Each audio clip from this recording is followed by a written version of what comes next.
Io nelle serate chiedo sempre: quanti di voi hanno avuto un problema di lista d'attesa, voi un familiare? Il 90% alza la mano, quindi è oggettiva questa cosa, quindi i cittadini hanno capito. Liste d'attesa infinite, infinite chiamate ai CUP, dai quali i cittadini vengono rimbalzati nel vuoto del cosiddetto galleggiamento.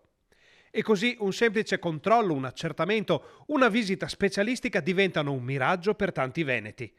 Il tema è di quelli che scottano, ma i cittadini hanno confermato la sua importanza tanto che 8 persone su 10 hanno risposto a un sondaggio del gruppo Media Nord-Est dicendo che la sanità è l'argomento principe della campagna elettorale.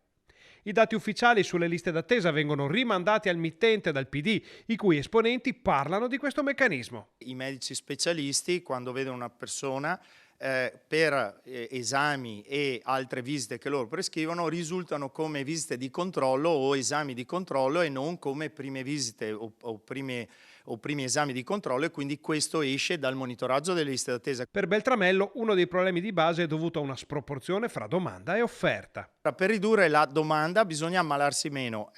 Come si fa a ammalarsi meno? Bisogna investire in prevenzione, che parte dall'ambiente.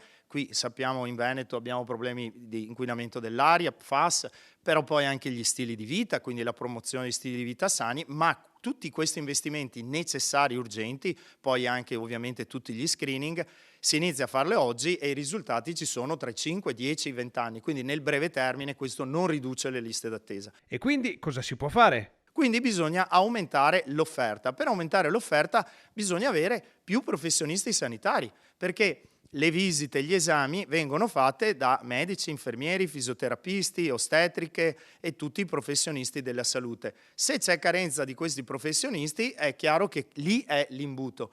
Allora, il vero investimento, la vera soluzione è quella di avere più professionisti. Il risultato di questa situazione è un corollario ben noto. Chi ha pazienza aspetta il proprio turno, magari un paio d'anni.